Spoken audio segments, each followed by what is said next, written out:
Welcome, fans, to another midweek recorded Aftershock. I'm super excited to have with me today Joe Tansey, who's part of the radio team for the Philadelphia Union broadcasts and has done work with Bleacher Report and other places. Joe, how's everything going? How are things in Union land? It's good. It's nice to talk to somebody outside of the Eastern Conference for the first time in forever. I'm good friends with Mark Fishkin at Seeing Red and a bunch of other podcasts here on the East Coast, and we've done a lot over the last, I guess, 18 months. And it's nice to have a Western Conference viewpoint to talk to for once. One of the things that I was trying to tell some of our fans last year was we came out gangbusters, like doing a lot of these recordings and stuff from the beginning of the season. But the problem is when you play the same team three times, there's only so much you can say. And so as the season goes on, of course, we do fewer and fewer of these.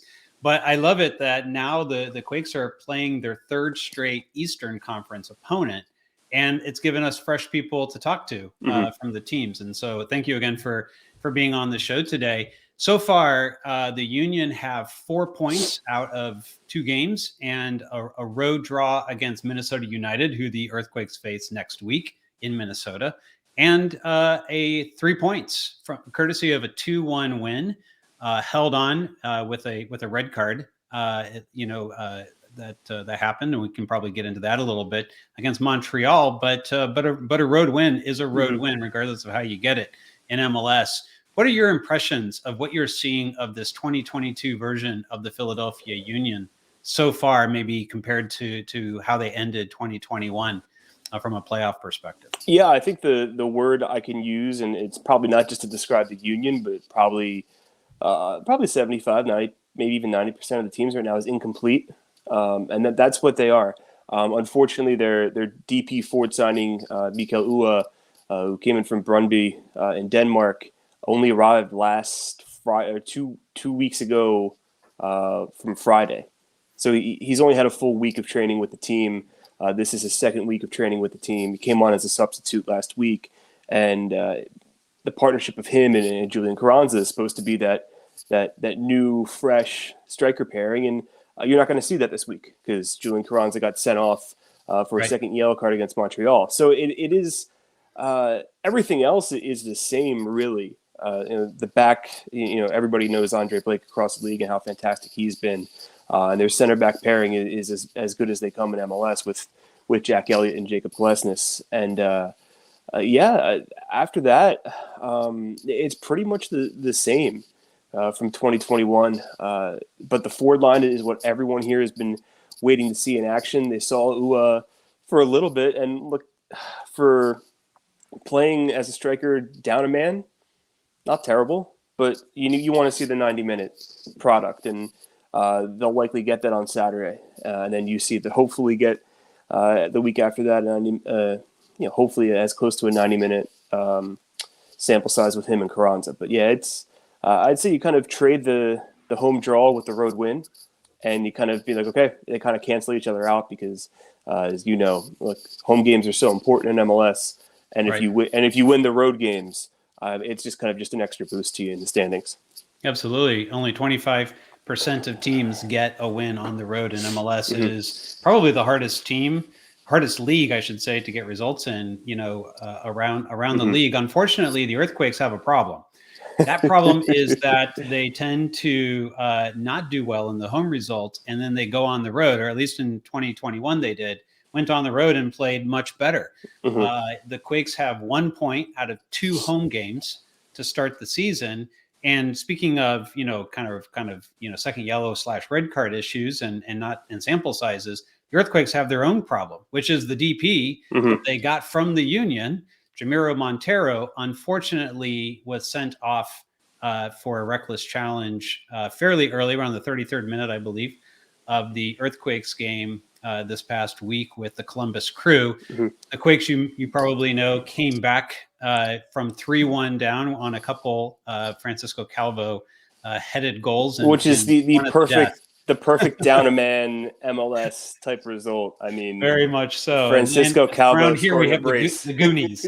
Around here we have the Goonies. Oh, that's a whole thing. I am a admirer from afar. I when I started getting into MLS. That was the Alan Gordons, the Wandos, the Len Harts. So There you go. I have a soft spot in my heart for the Goonies. My time getting into MLS as well. So, but what that does mean is, unfortunately, Jamiro Montero is not going to be available this one. We talked to Matias Almeida today. Certainly, Jamiro, is hurt by this. He definitely wanted to be able to play in this game. Mm-hmm. How do you feel, one, and now that you've been these two games without Jamiro? How do you feel that the Union are getting on without him? Obviously, you've got these players you're trying to bring in and get set up here, and you're not quite there yet. And what do you think, that does from an opposing side, not having to play against a player, like Jamiro?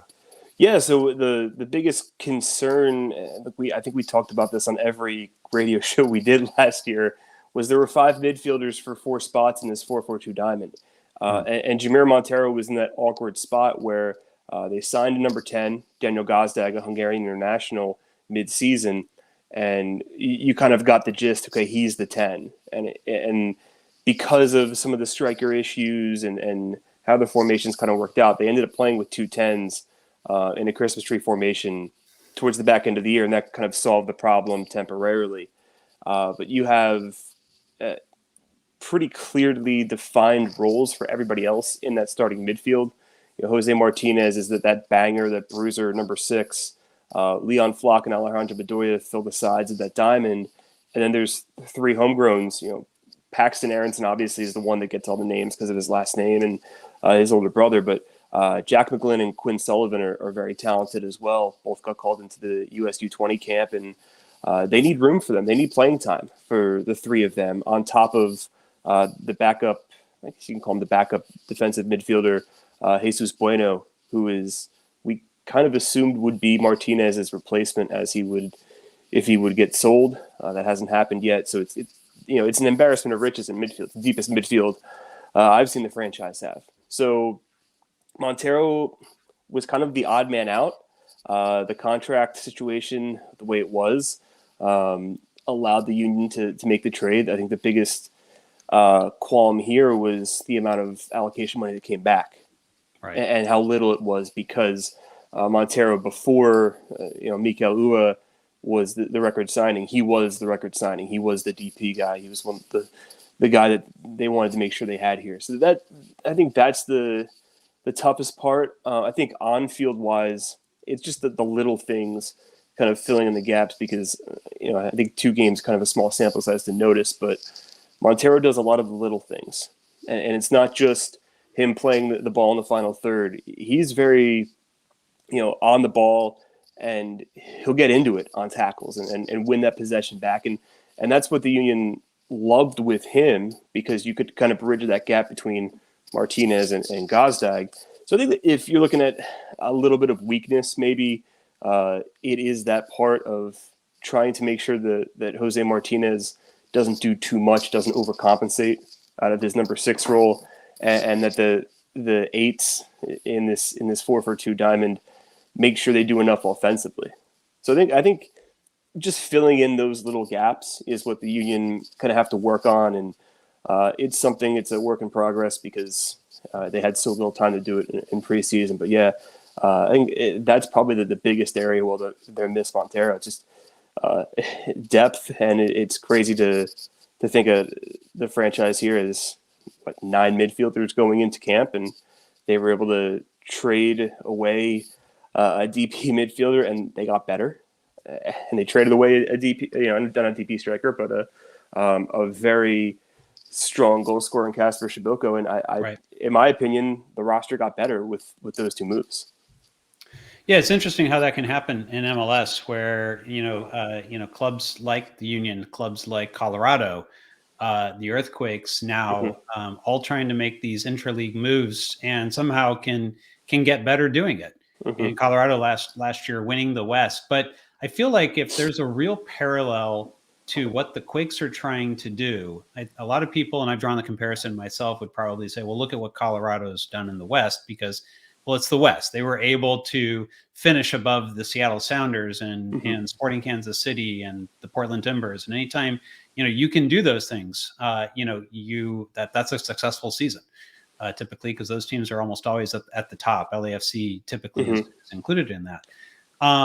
But the team that I feel is maybe the closest to where the Earthquakes want to be going is really the Philadelphia Union. If I can set this up a little bit more, I think the parallels lie in the fact that not that so much the intra-league moves, but really more in the fact that there's a large investment going into the youth system, and that they're really looking to take these academy products, these homegrowns, and now get them to play into the main roster. Yeah. And for me, like that's where there's going to be a lot of parallels, because Philadelphia has had a rich history with its academy and its players, and recently moving Brendan Aronson to Europe. And now you have Paxton Harrison, who's looking great as well, and may be one of the next players to go. Who about 2 years ago, when Brendan was breaking through, there was whispers from the coaching staff that Paxton may be better, which is crazy. Which is crazy to say, but that's a real thing that's been said around Chester. And right now, in the Earthquakes organization, there's Cade Cowell, who a lot has been said about. Who definitely does not look like a teenager, by the way. No way. You look him on the screen. He's definitely, 23? He's got to be. It's crazy, that particular guy. But I will say he's not the only one in the organization. There are players who are going to play Earthquakes too and are in the academy right now, potential future homegrowns. And I see that this academy, system can really pay dividends for teams that operate in this manner. From your perspective, from watching the Union and how this has all played out over time, can you give us a sense for like the roster building and how it has happened in conjunction with intra-league moves, some international moves, the homegrowns, the drafts? What is it that you think has been the secret for Philadelphia's success in terms of making the postseason more often than not over the past few years? To go back, I guess, 6-7 years now, it was just the implementation of a sporting director. It's just something as simple as that when Ernie Stewart came in. I kind of use the cliche like Union 1.0 was the time, like the first 5 or 6 years when they were kind of just sputtering along, and then Ernie Stewart comes in and gives some structure, and then he moves on. Ernst Tanner comes in and takes what foundation was built and just turns it into a machine. And it's modeled after the Red Bull style, the German style. For a lot of years, the comparison here was to the New York Red Bulls and how they were modeling their youth system. And they played each other a ton, so it was so easy to make those comparisons. But between Open Cups and games here, but then the styles were very similar. So now it's gone to a point where the style is refined. The academy business is actually in favor of the Union, and the Brendan Aronson sale has just done wonders for this team. I think that's the biggest example here. I mean, Mark McKenzie went over to Belgium, and he's in the mix with the U.S. men's national team as well. Austin Trusty was a Union Academy product, and they shipped him to Colorado. They essentially had to make a decision between him and McKenzie at that juncture of the career, because you mentioned the draft. They found a gem in Jack Elliott. He's the 77th pick in his draft class, and he's playing at a best 11 level. So part of that is luck, finding such a gem at that stage. But a lot of it has been homegrown built, and you'll see a lot of that homegrown talent come through the ranks, and it also has to do with the signings. I mean, if you go across the starting 11, I mean, Kai Wagner is a best 11 caliber left back. He came from the 3rd division in Germany. We had no idea who he was.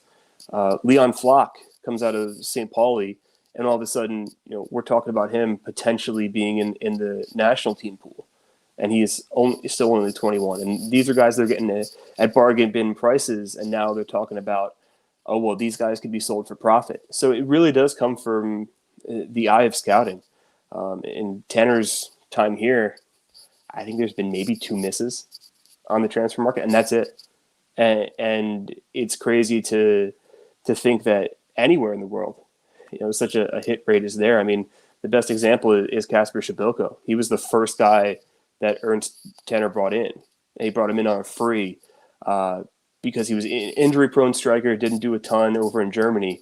Turns into the club's third best scorer, and they flip him for $1 million in allocation money.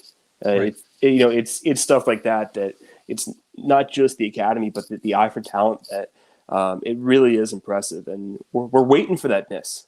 At some point you got to think you have, just based on the odds and the percentages, but they're very data driven, and that has a lot to do with it, and they know the way they like to play, and it always seems like these guys have some type of connection to the system they play in, because Carranza mentioned he played in a similar system in Argentina with the defensive capabilities of forward. Mikel Ua, there was a connection between one of his old managers at Brøndby that crossed paths with Ernst Tanner at some point, and I assume Hani Mukhtar's success with Nashville from Brøndby has a lot to do with the eyes on that team as well. So it really is fascinating to see how this team's been built, and it's like I said, we're kind of just waiting for the big time miss, and it hasn't happened.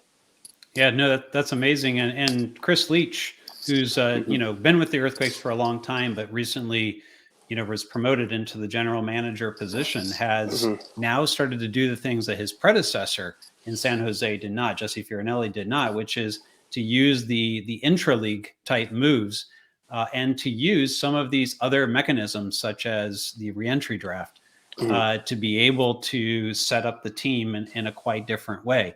How much of this do you think, you mentioned, the general manager and the sporting director and how important they've kind of been in all this type of thing. How much of this also goes to Jim Curtin for finding a style where he can take players that come through all these different types of mechanisms? You mentioned the Red Bull style, and I think a lot of people wouldn't necessarily immediately associate Philadelphia with that type of style. But yeah, I've talked with people in the Union before, and they've told me that that was the way that they started, and that they've got their own way of playing that they've developed out. And you're right.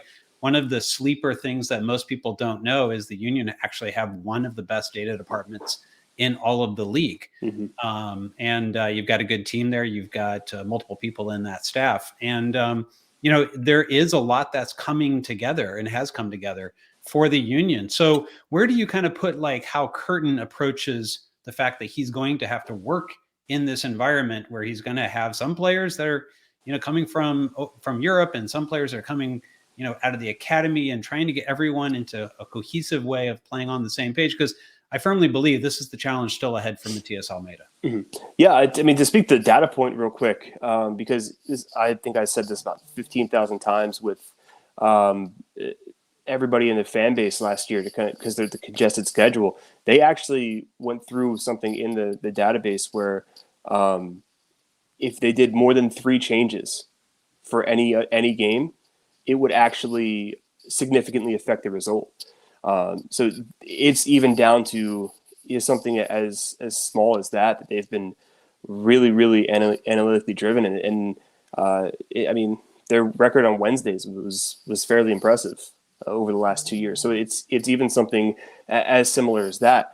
But yeah, the Red Bull was the model for a while, just because they needed some type of something really to go off of. And now that they have that, they've morphed more into the 4-4-2 diamond, and possession doesn't mean much to them on a playing style. They're more about winning the ball, countering, and striking it that way. So it's very interesting to see how they have evolved from this 4-2-3-1, where it was, everybody from the top down plays 4-2-3-1. That's it.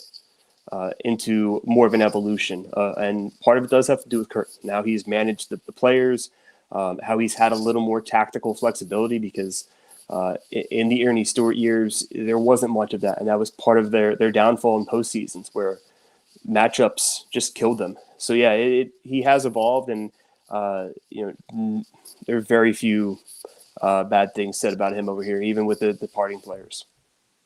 So I want to go back to Montero a little bit because Mhm. one of the bits of noise that's been out there, and I think Jonathan Tannenwald and others have mentioned this, a bit of noise around Montero was that he wasn't too happy Mhm. with where things were at last season. And Yeah. one of the reasons that people pointed to was that in previous seasons up top, he had more pace and kind of creativity Mhm. ahead of him. And last season and maybe season and a half, he's had a lot less of that for various reasons. One of those Mhm. being Brendan Aronson's departure, of course, but didn't quite have that type of pace. The Quakes boast a lot of pace up top. You think about Cade Cowell; he's one of the fastest players in the league. They got Benji Kikanovich. A lot of people don't know is just as fast as Cade Cowell, and he's one of the first attackers off the bench. You've Mhm. got Jeremy Abobasi, pretty fast guy himself. Christian Espinoza, also one of the fastest guys in the league. So the Quakes boast a lot of pace up top, and I see them as potentially being dangerous in transitions, although it all hasn't come together quite yet. But that's Mhm. also a style that Philadelphia likes to play, is with those transitions. And you mentioned not having as much possession. The Quakes like to try to have possession, weirdly enough, but still, will do better when they have the chance to transition. So how do you see this type of matchup, do you think? Matias Almeida in week one played three in the back, pushed up his center backs like really high on the outsides. It was a very unique way of playing. A lot of people were very critical, including me, about the style. And it left some gaps in the middle of the pitch that the Red Bulls were able to exploit in their 3-1 win. Then last week, after the right center back Nathan goes down with an injury against the Red Bulls, he reverts back into a 4-2-3-1. There's a bit more solidity, but then of course the red card to Montero happens. The Quakes were able to scored first, Mhm. and then were able to come back for that draw.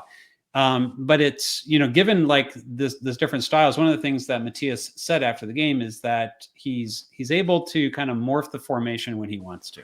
When he wants to go three in the back because the matchup, is better for it, he can go three in the back. When he wants to play, a 4-2-3-1, he can do that. He mentioned that they have 3 or 4 different styles now that they can play. The man marking is less of a component than it was, but he also was Yeah. very shrewd to point out that we came back when we started man marking, and that's when the comeback started on Saturday. So I don't know what your flavor of the Earthquakes you're going to get out of all that, but definitely it's a team that has scored 3 goals off of set pieces and a penalty so far, but has a lot of pace up top. How do you think Curtin will deal with that type of pace from the Earthquakes? And what do you think that he's going to throw at Matias Almeida to kind of keep Almeida and potentially the man marking system guessing as well? It's funny because I watched the majority of that Red Bull game, and my first takeaway from it was if the Union are full strength up top, they could put like 5 past them because the It was Red really Bull weird, huh? because the Red Bulls look like I don't know where I rate the Red Bulls this year. I really don't.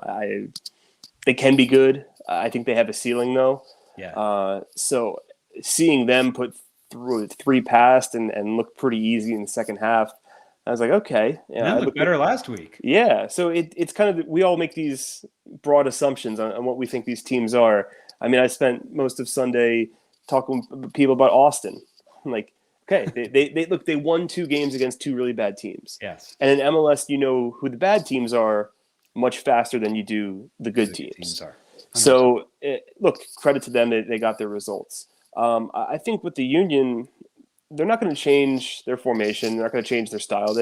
No matter who is in front of them, they're not going to change stylistically.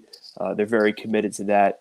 But I think what you might see, if it is 3 center backs, I'll be interested to see how that works because that was the one defensive setup that really hurt them last year. I know Nashville threw that at them, and they got an early goal down there and then just played really solid defense for 80-some minutes. And a few other teams did that as well. And there always seems to be one tactical hang up.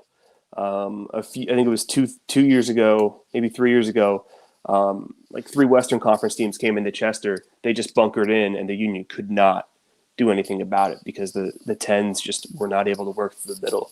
But I think you'll see some type of play through the middle this time around.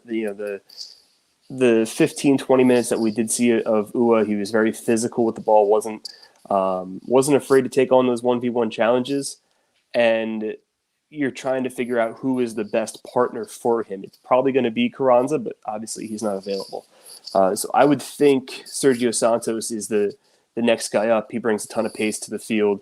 And if Ua is going to be that guy that kind of gets back behind the line, win those aerial balls, Santos would be the perfect fit to run in. And look, he's not a 90-minute player. He's had a lot of injury concerns. So they throw him out there for 60, run at the defense, tire him down, bring in Corey Burke, or vice versa, where Santos maybe gets the 30-minute run against a tired defense. I think that's probably more variation you're going to see. You're still going to see the same defensive setup. You're still going to see the same midfield. Gazdag has been very solid, in my opinion, on the ball early on from the number 10 spot. And it's just about in midfield kind of cleaning up those gaps that Montero left over. And it was a little sloppy in week one, but it's week one. You expect those things.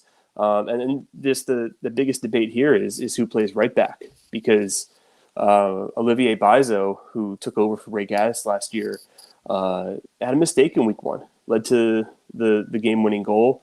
The game-tying goal, and then it ended up being he had a mistake in the Eastern Conference Final. He had, it's become a pattern.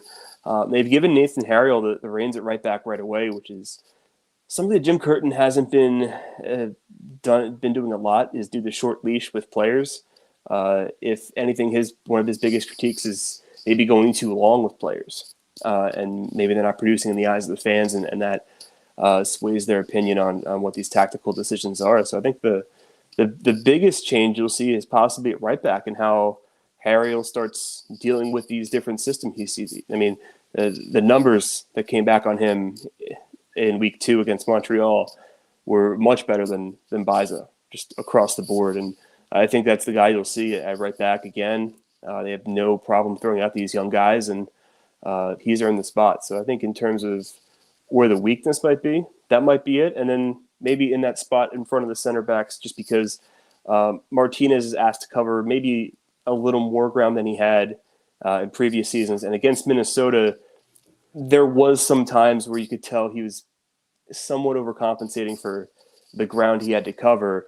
And it ended up either resulting in fouls or them having to kind of backtrack and recover from different positions. But if those are the only weaknesses we're talking about, I mean, they've got this team pretty solidified, and the goal is to not have many weaknesses, or for those weaknesses to be those little things tactically they can clean up in the film room. Quakes fans may say Crimea River about the right back spot, just so you know. They have their own troubles there. So if you would like to follow Joe, you can do so right there at JTansey90 on Twitter, and I've put that below for everyone. Joe, how else can Quakes fans see or follow your work? Tell them a little bit about your work with the radio and those types of things. Yeah, so our station, we're actually a gambling-focused station. With everything legalized up here, it's Fox Sports The Gambler is the name of the station. Got it. Our website is foxphlgambler.com. We do more than the gambling stuff on the Union side. We have so that's where all the written work is as well, on top of our podcasts and everything from pre and post game that will be recorded there. We might have a little different approach to it this week because we also own the rights to Villanova basketball, so we're a busy station this time of year. But yeah, everything is right there, and yeah, we're on pre and post game shows, half an hour. We probably go a little longer on home games, probably like 45 minutes post game, just because the reception's been great, and we're trying to build out more radio coverage. This is our second full year. We took over when the MLS's back turn started, so we've gotten a ton of great reception, and if the fan base wants it, we'll give it to them. We're more than willing to go 45 minutes in a post game show to break down any game.